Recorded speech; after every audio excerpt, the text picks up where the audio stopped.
March மாதம் 22ஆம் தேதி தவக்காலம் 5ஆம் வாரம் ஞாயிற்றுக்கிழமை. அன்புக்குரியவர்களே, ஒரு நகரத்தின் ஒரு பகுதியில் கிறிஸ்தவ கல்லறைகள் அடங்கிய ஒரு பகுதி இருந்தது. கல்லறைகளை சுற்றி கட்டப்பட்ட சுற்றுச்சுவருக்கு அருகிலேயே பல மாடி குடியிருப்புகள் பல இருந்தன. ஒரு நாள் கல்லறை ஒன்று அடுக்குமாடி குடியிருப்பை நோக்கி, நாம் இருவருமே ஒரே ரகம்தான் என்பது உனக்கு தெரியுமா? நீ செங்கல், மணல், சிமெண்ட் ஆகியவற்றால் கட்டப்பட்டிருக்கிறாய், நானும் அதே பொருட்களால் தான் கட்டப்பட்டிருக்கிறேன் என்றது.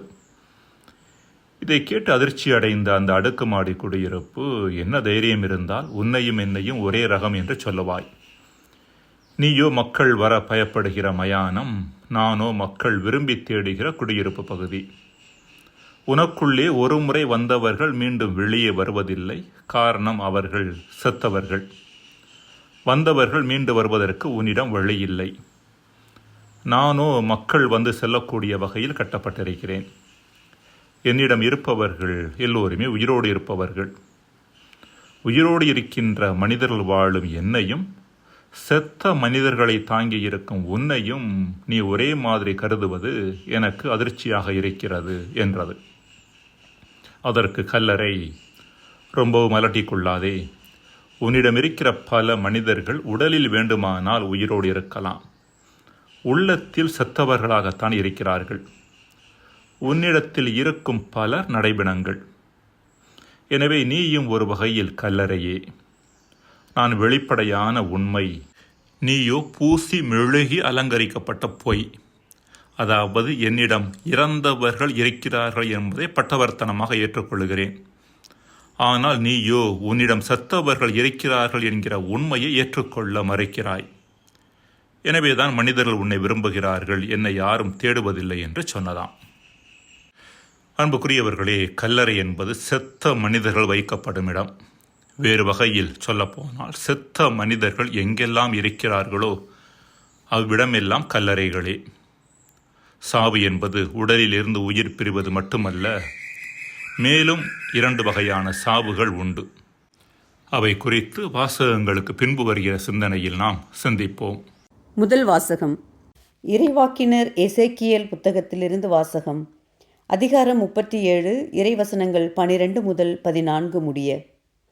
தலைவராகிய ஆண்டவர் கூறுவது இதுவே: என் மக்களே, இதோ நான் உங்கள் கல்லறைகளை திறக்கப் போகிறேன். உங்களை உங்கள் கல்லறைகளினின்று மேலே கொண்டு வருவேன். உங்களுக்கு இஸ்ரேல் நாட்டை திரும்ப கொடுப்பேன். அப்போது என் மக்களே, நான் உங்கள் கல்லறைகளை திறந்து உங்களை அவற்றிலிருந்து வெளிக்கொணர்கையில் நானே ஆண்டவர் என்பதை அறிந்து கொள்வீர்கள். என் ஆவியை உங்கள் மீது பொழிவேன், நீங்களும் உயிர் பெறுவீர்கள். நானும் உங்களை உங்கள் சொந்த நாட்டில் குடியமர்த்துவேன். ஆண்டவராகிய நான் உரைத்தேன், நானே இதை செய்தேன் என அப்போது அறிந்து கொள்வீர்கள் என்கிறார் தலைவராகிய ஆண்டவர். ஆண்டவரின் அருள்வாக்கு. இறைவா, உமக்கு நன்றி.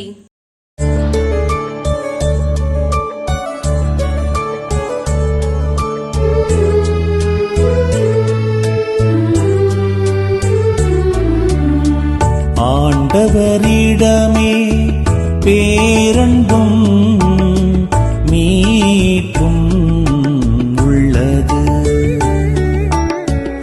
ஆண்டவரிடமே பேரன்பும் மீட்பும் உள்ளது. மீட்பும் உள்ளது. ஆண்டவரே, ஆழ்ந்த துயரத்தில் இருக்கும் நான் உம்மை நோக்கி மன்றாடுகிறேன். ஆண்டவரே, என் மன்றாட்டுக்கு செவி சாய்த்தருளும். என் விண்ணப்பக் குரலை உம்முடைய செவிகள் கவனத்துடன் கேட்கட்டும்.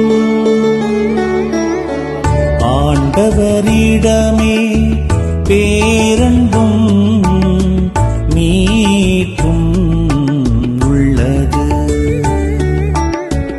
ஆண்டவரிடமே பேரன்பும் மீட்பும் உள்ளது. மீ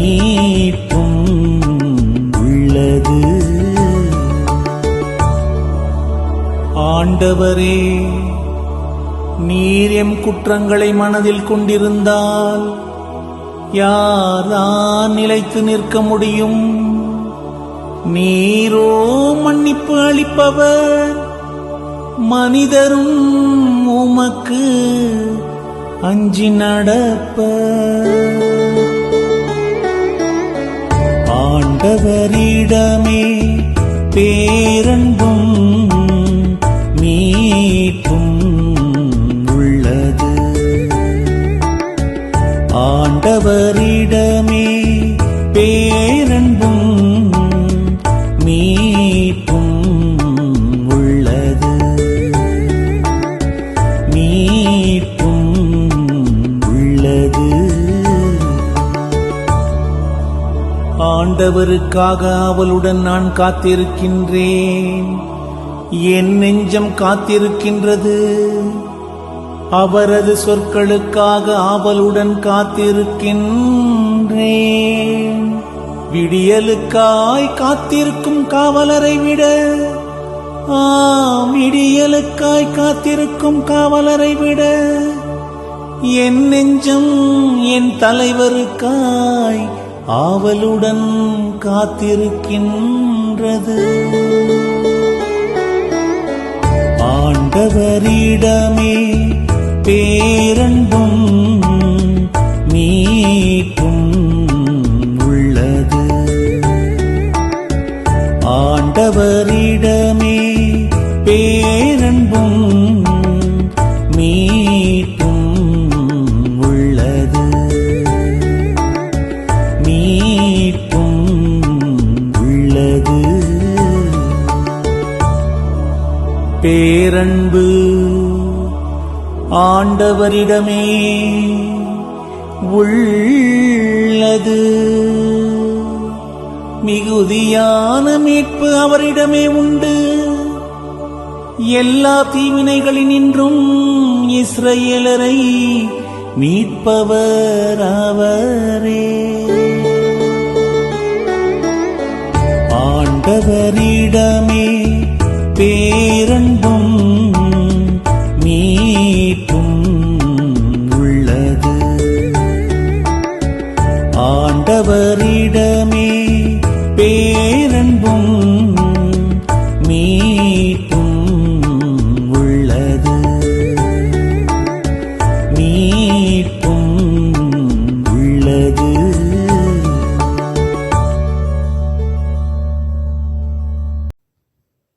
இரண்டாம் வாசகம். தூய பவுல் ரோமேயருக்கு எழுதிய திருமுகத்திலிருந்து வாசகம். அதிகாரம் 8, இறை வார்த்தைகள் 8-11 முடிய. சகோதரர் சகோதரிகளே, ஊனியெழுப்புக்கு ஏற்ப வாழ்வோர் கடவுளுக்கு உகந்தவர்களாய் இருக்க முடியாது. ஆனால் கடவுளின் ஆவி உங்களுக்குள் குடிக்கொண்டிருந்தால் நீங்கள் ஊனியல்பை கொண்டிராமல் ஆவிக்குரிய இயல்பை கொண்டிருப்பீர்கள். கிறிஸ்துவின் ஆவியை கொண்டிராதோர் அவருக்கு உரியோர் அல்ல. பாவத்தின் விளைவாக உங்கள் உடல் செத்ததாயினும் கிறிஸ்து உங்களுக்குள் இருந்தால் நீங்கள் கடவுளுக்கு ஏற்புடையவர்கள் ஆக்கப்படுவீர்கள். அதன் பயனாக தூய ஆவி உங்களுக்குள் உயிராயிருக்கும்.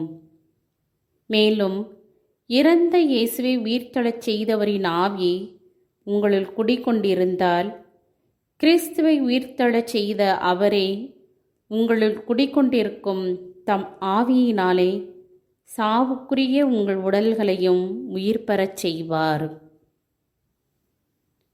ஆண்டவரின் அருள்வாக்கு. இறைவா உமக்கு நன்றி. நற்செய்தி வாசகம். உயிர்த்தெழுதலும் வாழ்வும் நானே. ஜோவான் எழுதிய தூய நற்செய்தியிலிருந்து வாசகம். அதிகாரம் 11, வசனங்கள் 3-7, 17, 20-27 மற்றும் 33-45. அக்காலத்தில் லாசரின் சகோதரிகள் இயேசுவிடம் ஆள் அனுப்பி, ஆண்டவரே, நண்பன் நோயிற்று இருக்கின்றான் என்று தெரிவித்தார்கள். அவர் இதை கேட்டு, இந்நோய் சாவில் போய் முடியாது, கடவுளின் மாட்சி விளங்கவே இவன் நோயுற்றான், இதனால் மானிட மகனும் மாட்சி பெறுவார் என்றார். மார்த்தாவிடமும் அவருடைய சகோதரியான மரியாவிடமும் லாசரிடமும் இயேசு அன்பு கொண்டிருந்தார். லாசர் நோயிற்றிருந்ததை கேள்விப்பட்ட பிறகு தாம் இருந்த இடத்தில் இன்னும் 2 நாள் அவர் தங்கியிருந்தார். பின்னர் தம் சீடரிடம், மீண்டும் யூதேயாவுக்கு போவோம் வாருங்கள் என்று கூறினார். இயேசு அங்கு வந்தபோது லாசரை கல்லறையில் வைத்து ஏற்கனவே 4 நாள் ஆயிற்று. இயேசு வந்து கொண்டிருக்கின்றார் என்று கேள்விப்பட்டதும் மார்த்தா அவரை எதிர்கொண்டு சென்றார். மரியா வீட்டில் இருந்து விட்டார். மார்த்தா இயேசுவை நோக்கி, ஆண்டவரே, நீர் இங்கே இருந்திருந்தால் என் சகோதரன் இறந்திருக்க மாட்டான். இப்போது கூட நீர் கடவுளிடம் கேட்பதையெல்லாம் அவர் உமக்கு கொடுப்பார் என்பது எனக்கு தெரியும் என்றார். இயேசு அவரிடம், உன் சகோதரன் உயிர்த்தெழுவான் என்றார். மார்த்தா அவரிடம், இறுதி நாள் உயிர்த்தெழுதலின் போது அவனும் உயிர்த்தெழுவான் என்பது எனக்கு தெரியும் என்றார். இயேசு அவரிடம், உயிர்த்தெழுதலும் வாழ்வும் நானே. என்னிடம் நம்பிக்கை கொள்பவர் இறப்பினும் வாழ்வார். உயிரோடு இருக்கும்போது என்னிடம் நம்பிக்கை கொள்ளும் அவரும் என்றுமே சாக மாட்டார். இதை நீ நம்புகிறாயா என்று கேட்டார். மார்த்தா அவரிடம், ஆம் ஆண்டவரே, நீரே மெசியா, நீரே இறைமகன், நீரே உலகிற்கு வரவிருந்தவர் என நம்புகிறேன் என்றார். இயேசு உள்ளம் குமுறி கலங்கி, அவனை எங்கே வைத்தீர்கள் என்று கேட்டார். அவர்கள் அவரிடம், ஆண்டவரே, வந்து பாரும் என்றார்கள். அப்போது இயேசு கண்ணீர் விட்டு அழுதார். அதைக் கண்ட யூதர்கள், பாருங்கள், லாசரஸ் மேல் இவருக்கு எத்தனை அன்பு என்று பேசிக் கொண்டார்கள். ஆனால் அவர்களுள் சிலர், பார்வையற்றவருக்கு பார்வையளித்த இவரை சாகாமல் இருக்கச் செய்ய இயலவில்லையே என்று கேட்டார்கள். இயேசு மீண்டும் உள்ளம் குமுறியவராய் கல்லறைக்கு அருகில் சென்றார். அது ஒரு குகை. அதை ஒரு கல் மூடியிருந்தது. கல்லை அகற்றிவிடுங்கள் என்றார் இயேசு. இறந்து போனவரின் சகோதரியான மார்த்தா அவரிடம், ஆண்டவரே, 4 நாள் ஆயிற்றே, நாற்றம் அடிக்குமே என்றார். இயேசு அவரிடம், நீ நம்பினால் கடவுளின் மாட்சியை காண்பாய் என நான் உன்னிடம் கூறவில்லையா என்று கேட்டார். அப்போது அவர்கள் கல்லை அகற்றினார்கள். இயேசு அன்னார்ந்து பார்த்து, தந்தையே, நீர் என் வேண்டுதலுக்கு செவிசாய்த்ததற்காக உமக்கு நன்றி கூறுகிறேன். நீர் எப்போதும் என் வேண்டுதலுக்கு செவிசாய்க்கிறீர் என்பது எனக்கு தெரியும். எனினும் நீரே என்னை அனுப்பினீர் என்று சூழ்ந்து நிற்கும் இக்கூட்டம் நம்பும் பொருட்டே இப்படி சொன்னேன் என்று கூறினார். இவ்வாறு சொன்னபின் இயேசு உரத்த குரலில், லாசரே, வெளியே வா என்று கூப்பிட்டார். இறந்தவர் உயிரோடு வெளியே வந்தார். அவருடைய கால்களும் கைகளும் துணியால் கட்டப்பட்டிருந்தன. முகத்தில் துணி சுற்றப்பட்டிருந்தது. கட்டுகளை அவிழ்த்து அவனை போக விடுங்கள் என்று இயேசு அவர்களிடம் கூறினார். மரியாவிடம் வந்திருந்த யூதர் பலர் இயேசு செய்ததைக் கண்டு அவரை நம்பினார்கள். ஆண்டவரின் அருள்வாக்கு. கிறிஸ்துவே, உமக்கு புகழ். அன்புக்குரியவர்களே, இறப்பு என்பது 3 வகைப்படும் என்பதை இன்றைய வாசகங்கள் நமக்கு சுட்டிக்காட்டுகின்றன. முதலாவதாக, உடலில் இருந்து உயிர் பெறுகின்ற பொழுது சாவு நடைபெறுகிறது. இதையே நாம் வழக்கமாக இறப்பு என்று சொல்லுகிறோம். இது உடல் சாவு மட்டுமே. இது குறித்து இன்றைய நற்செய்தி பேசுகிறது. இரண்டாவதாக, மனதில் இருந்து நம்பிக்கை பெறுகின்ற பொழுது மனம் விரக்தி அடைகின்றது. இது மனச்சாவு என்று அழைக்கப்படுகிறது. இது குறித்து முதல் வாசகம் பேசுகிறது. மூன்றாவதாக, பாவத்தின் காரணமாக நாம் கடவுளை விட்டு பிரிய ஆரம்பிக்கின்ற போதும் நமக்குள் சாவு நிகழ்கிறது. இது ஆன்ம சாவு அல்லது பாவச்சாவு என்று அழைக்கப்படுகிறது. இது குறித்து 2ஆம் வாசகம் பேசுகிறது. ஒவ்வொன்றாக சிந்திக்கலாம். முதலாவதாக, உடல் சாவு, உடலில் இருந்து உயிர் பிரிதல். இப்புவியில் பிறக்கின்ற ஒவ்வொன்றுக்கும் முடிவு என்ற ஒன்று உண்டு, அதாவது சாவு என்ற ஒன்று உண்டு. கடவுளோடு முழு ஒன்றிப்பில் இருந்த இயேசு, மரியா, எலியா போன்றவர்களை தவிர மற்ற அனைவருமே இந்த உடலை உதறுகின்ற தருணத்தை சந்தித்துதான் ஆக வேண்டும். இத்தகைய இறப்பை விவிலியம் உறக்கமாகத்தான் பார்க்கிறதை ஒழிய முடிவாக பார்ப்பதில்லை. இங்கு சாவு என்பது இன்னொரு வாழ்க்கைக்குள் நுழைவதற்கான நுழைவாயில், அவ்வளவுதான். லாசர் உடல் சாவை சந்தித்த பொழுது இயேசு அவருக்கு மீண்டும் உயிர் கொடுத்த நிகழ்வு அவர் உடல் அளவில் மீண்டும் சாக மாட்டார் என்பதை எடுத்துரைக்கவில்லை. மாறாக உடல் சார்ந்த சாவுக்கு பின்பும் வாழ்வு தொடர்கிறது என்பதை சுட்டிக்காட்டும் உண்மையாக இருக்கிறது. இதையே இறப்பு திருப்பலியின் பொழுது சொல்லப்படும் தொடக்க உரையில் இறை நம்பிக்கையாளர்களுக்கு வாழ்வு மாறுபடுகிறதே அன்றி அழிக்கப்படுவதில்லை என்ற வார்த்தைகள் சுட்டிக்காட்டுகின்றன. உடல் சார்ந்த சாவு தவிர்க்கப்பட முடியாதது. அதை தவிர்க்க முயற்சி செய்வது முட்டாள்தனமானது. இரண்டாவது வகை சாவு மனச்சாவு. மனமும் நம்பிக்கையும் பிரிவது. வாழ்வில் பிரச்சனைகள் ஏற்படுகின்ற பொழுதும், எதிர்பார்த்தவை நடைபெறாத பொழுதும், எதிர்பார்க்காத ஏமாற்றங்களை நாம் எதிர்கொள்ள வேண்டிய சூழல் ஏற்படுகின்ற பொழுதும் மனம் விரக்தி அடைந்து விடுகிறது. இத்தகைய மனிதர்களது உடலில் உயிர் இருந்தாலும் உள்ளத்தில் உயிரோட்டம் இல்லாமல் நடைபெணங்களாக வாழ ஆரம்பித்து விடுகின்றனர். இஸ்ரேல் மக்களின் வாழ்வில் நடந்தது அதுதான். பாபிலோனிய அடிமைத்தனம் அவர்களது வாழ்வை முழுமையாக புரட்டி போட்டது. கடவுளால் தேர்ந்தெடுக்கப்பட்ட மக்களாக தங்களை கருதி கொண்ட யூதர்கள் அந்நிய நாட்டில் அபலைகளாக அலலுற்றனர். தங்களது சொந்த நாட்டிலிருந்தும் தங்களது யாவே கடவுள் வாழும் எருசலேமிலிருந்தும் அந்நியப்பட்ட நிலை அவர்களை ஏறத்தாழ நடைபெணங்களாகவே ஆக்கியிருந்தது. இஸ்ரேல் மக்களின் இத்தகைய நிலையை எசேக்கியேல் இறைவாக்கினர் கல்லறைகள் என்று உருவகப்படுத்துகின்றார். அவர்களது கல்லறை வாழ்விலிருந்து இறைவன் அவர்களை மீட்டு கரை சேர்ப்பார் என்கிற நம்பிக்கை செய்தியையும் அவர்களுக்கு கொடுத்தார். இன்றும் கூட பல மனிதர்கள் பயத்தின் காரணமாகவும் மன விரக்தியின் காரணமாகவும் தாங்கள் வாழும் வீட்டையே கல்லறையாக ஆக்கிவிடுகின்றனர்.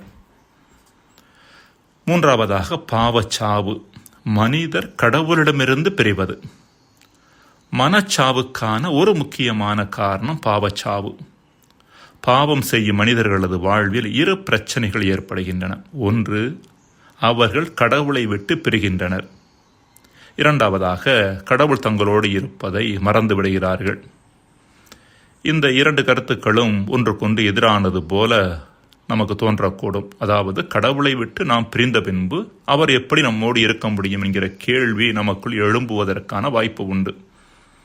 இங்கு நாம் கூர்ந்து நோக்க வேண்டியது என்னவெனில், நாம் பாவம் செய்கின்ற பொழுது கடவுள் நம்மை விட்டு பிரிவது இல்லை. நாம் தான் அவரை விட்டு பிரிகின்றோம். பாவத்திற்கு பின்பும் அவர் நமக்குள்ளே தான் இருக்கின்றார். ஆனால் நாம் அவரை விட்டு பிரிவதன் காரணமாக அவர் நமக்குள்ளே இருப்பதை மறந்துவிடுகின்றோம். கடவுள் தங்களோடு இருப்பதை மறைக்கின்ற மனிதர்கள்தான் மனவிரக்திக்கும் பயத்திற்கும் ஆளாகி மனச்சாவுக்கு ஆளாகின்றனர். இத்தகைய பாவச்சாவிற்கு நாம் ஆளாகாமல் இருக்க வேண்டுமெனில், கடவுளின் பிரசன்னமாக நமக்குள் இருக்கிற தூய ஆவியோடு நாம் தொடர்பில் இருப்பது அவசியமானது. கடவுளிடமிருந்து நம்மை பிரிக்கின்ற ஊனியல்பின் செயல்பாடுகள் அனைத்தையும் களைந்துவிட்டு கிறிஸ்து கொண்டு வந்த மீட்பை நமதாக்கி நமக்குள் இருக்கின்ற தூய ஆவியாரோடு நாம் தொடர்பில் இருந்தோம் என்றால் நாம் பாவச்சாவிலிருந்து தொடர்ந்து உயிர் பெற்றவர்களாக இருந்து கொண்டே இருப்போம். இவ்வுண்மையையே 2ஆம் வாசகத்தில் புனித பவுல் எடுத்துரைக்கின்றார். மன்றாடுவோமாக. இறைவா, எங்களது சாவு எத்தகையதாக இருந்தாலும் அவற்றிலிருந்து நாங்கள் வெளியே வர எங்களுக்கு வரம் தாரும். ஆமீன்.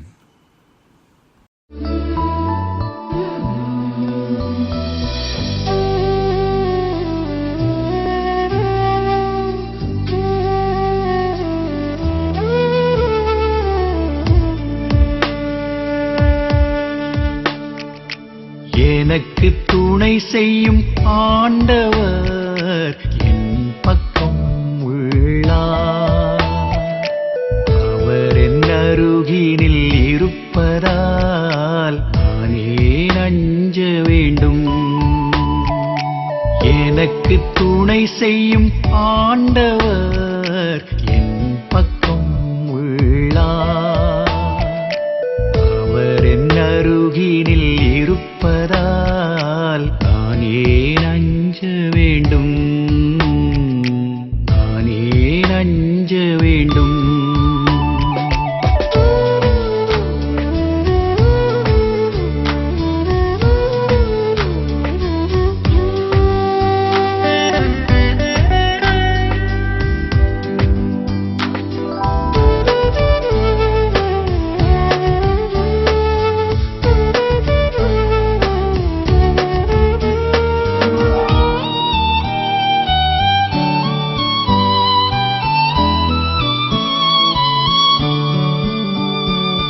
நெடுங்காலம் ஆனாலும் பெதஸ்தானின் தஞ்சமே,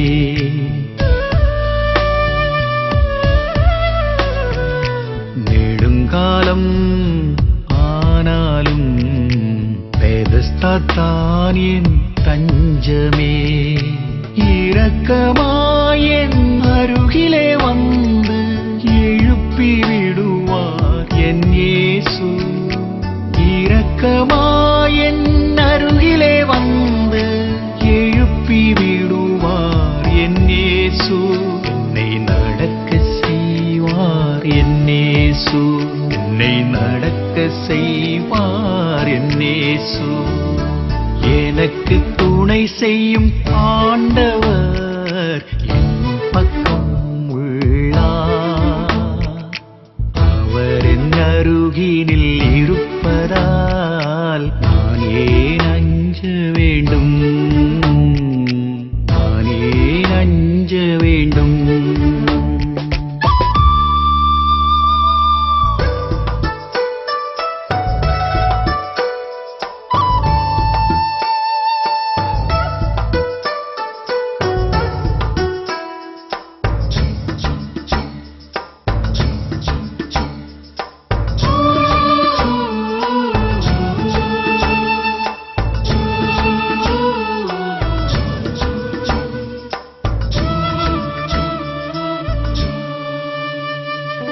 நான்கு நாளானாலும் நாற்றம் அடித்தாலும் அருகிலே வருவார் என் இயேசு,